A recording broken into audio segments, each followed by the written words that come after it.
Hi everyone, great to be here. Thanks for the invitation. I'd like to thank you all for staying back. I was a bit worried for a while there I was going to have no one to talk to. Thirdly, I'd like to thank and pay acknowledgement to my previous speakers, all of whom have been great. Great messages, great delivery, and fabulous stories to listen to.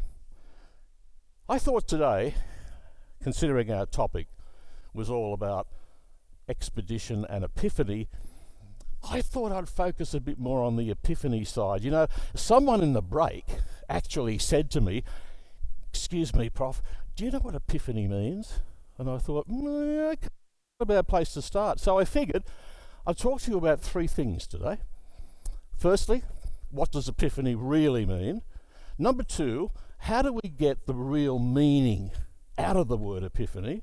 And thirdly, I thought I'd share my own epiphany. Yeah? All right, let's do it. There's the word epiphany. What does it mean? It means a moment of great realization or revelation. You've heard some of my colleagues already say a light globe moment, an aha moment, a sudden realization or revelation. I've seen the light. No, it's all right, I'm not going to go into the ministry. I decided that a long time ago. So I thought the second thing I'll do today is let's drag out some real meaning from the word epiphany. So to do this, I thought I'd create an acronym. Yeah? Acronym. A set of letters, each letter stands for a word, and each of the words have some relevancy towards the word epiphany. Well, that's the theory. See if it works, huh? So E, what's it stand for? Explore. We are on a continual journey, my friends, or we should be, of an expedition, an exploration. Working out what's going to happen tomorrow, what are you going to do tomorrow, and so on. You know, it's funny, Tolkien, that brilliant literature person, said once, "Not all those who wander are lost." So if you see a bunch of people wandering around, don't automatically think they're lost. They could be looking for something. They're on exploration. Be on a continual exploration. Otherwise, you may not ever find or discover your epiphany. So the next one is P, people. Look, people don't change really. They just reveal more of who they are. So if you can start to grasp the concept of self-development, discovering yourself, who are you really? Then people will start to see more of who you are. And it may help you in the future to realize your state of epiphany. Next one, letter I, inspiration. Inspiration, we've heard inspiration today many different times. And I've got to tell you, inspiration is a wonderful thing. People often say, what's the difference between motivation and inspiration? Easy. Inspiration makes you think about something. Motivation makes you do something. Inspiration, one of my favourite shows is MasterChef. You know why? Ordinary people, food. Yeah, absolutely, I'll go along with that. But it's ordinary people doing extraordinary things. They're chasing perfection. Now, I have this argument all the time. I just say, look, there's no such thing as perfection. But I like the way Vince Lombardi, that famous football coach, I like the way he puts it. He says, perfection is not attainable, but if we do chase perfection, we'll probably catch excellence. So whilst we'll never achieve perfection, there's nothing to stop us achieving excellence. My next letter in the acronym is another P, passion. Right.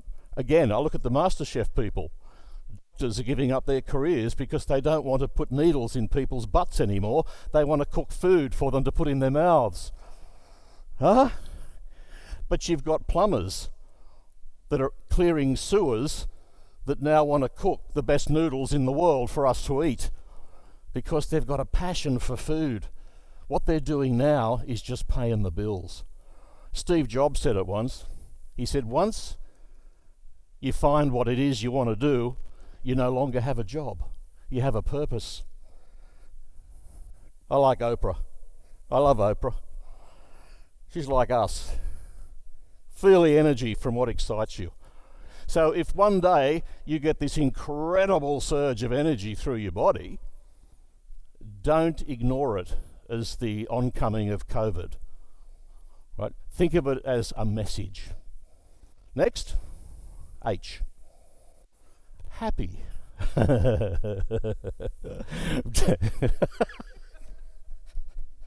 You know why I don't know what it is. I laugh every time I deliver this particular message. We all know someone, don't we? They drive us nuts. Why? Because they're always happy. Like, it can be pouring with rain, violent thunder and lightning, and there they are going, hey, it's a great day, isn't it? They're always happy. Look, the happiest people are those that have no particular reason. It's just the way they are. Why can't we all be like that? The world will be a better place, eh? A. Yep. Aha. I like this one. Think about it. I fear one day I'm going to meet God. And God's going to sneeze. And I'm not going to know what to say. Think about it.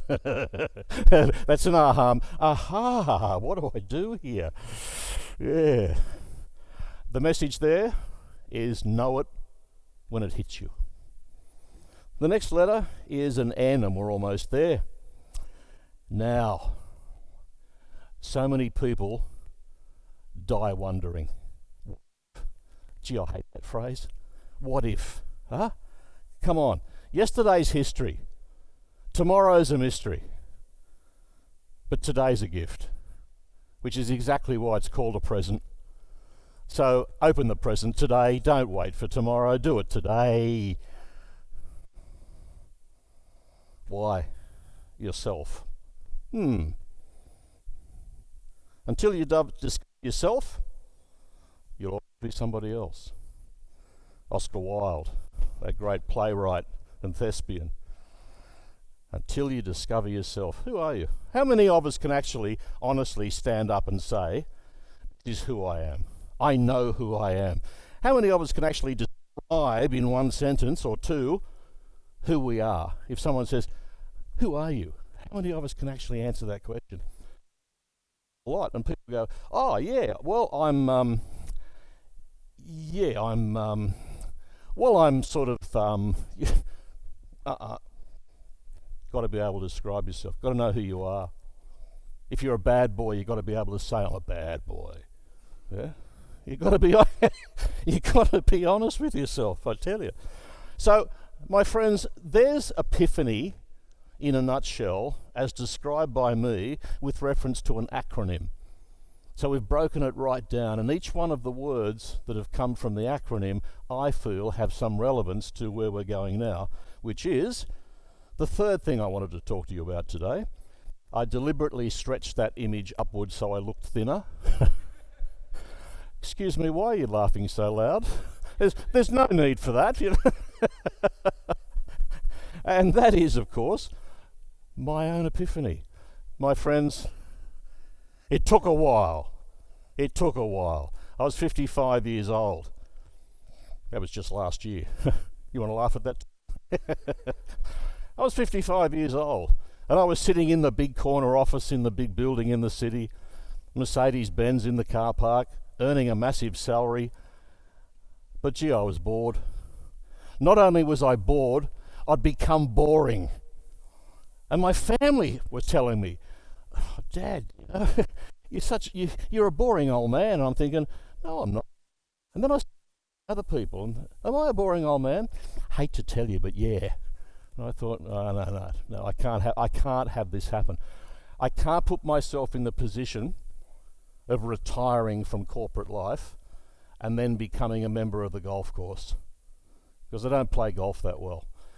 I love a clean car, but I can't clean it every day. I love a garden, but I don't have any weeds.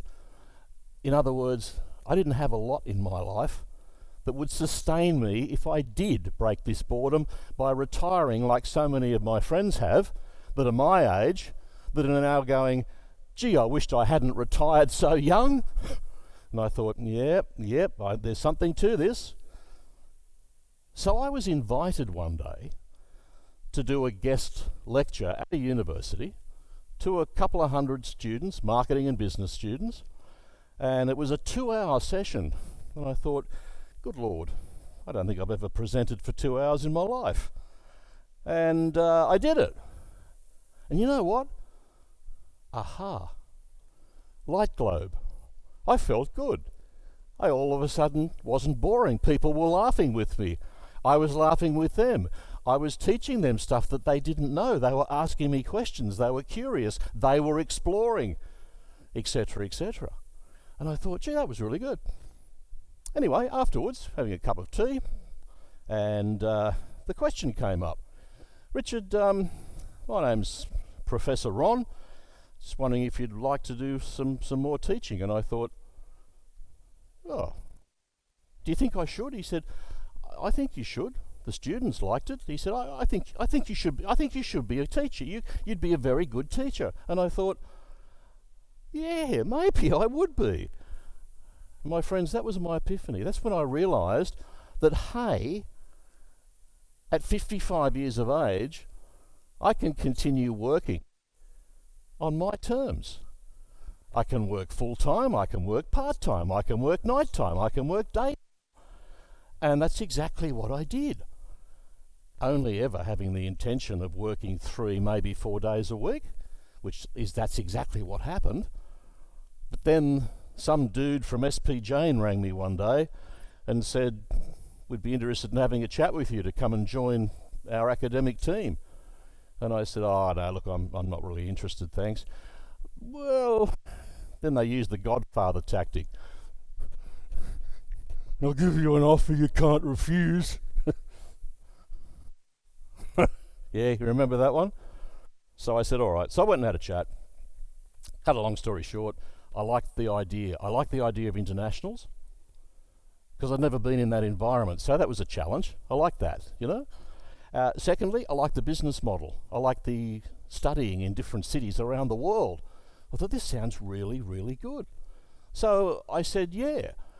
And they said, well, Richard, we've just realised there is one problem. I said, isn't there always? What's that? You don't have a master's degree. And I said, oh, I'll go get one.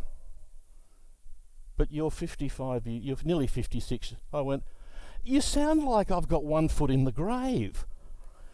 You sound like I've got a formaldehyde tube already connected to my body. I'm 56, for God's sake. And they said, so you would be prepared to go and get a master's? I said, yeah. So I enrolled in university. I was the oldest person in the class. They all called me Dad. But you know what? I didn't care because I helped them with all the life stuff. Yeah, the operation stuff, the human stuff. And they helped me with the stuff I'm good at, which was numbers. Yeah, I actually failed corporate finance twice. Hey, I said, stop laughing. But at the third time I got through it. So I got my master's degree, and that enabled me to teach in higher education. And here I am. And I've now been at SP Jane for 10 years. And I'm now 68 years old. And life is pretty damn good. I get up every day because I want to. I go to where I go every day because I want to. I talk to who I talk to every day because I want to. And then I go home to a fabulous, loving family and a dog that just idolizes me. Hey, life's pretty damn good. But you know what? If I had never have taken that opportunity, that day, remember that slide about today's the day, tomorrow's a mystery, you know, all that sort of stuff? If I hadn't taken that opportunity and said, yeah, I'll come along and teach a lesson for you, I wouldn't be here. And you know what? The sad part? I'd probably be retired and still be a boring old man. From one who knows. Let me leave you with this. There's nothing better than when something comes along and hits you with the force that makes you go, "Oof, geez, what was that?" That's a yes moment. That's something that you ought to realise and take notice of. Take it from an old dude who's enjoying life, because I had an epiphany. It's been good. Thank you. Take care.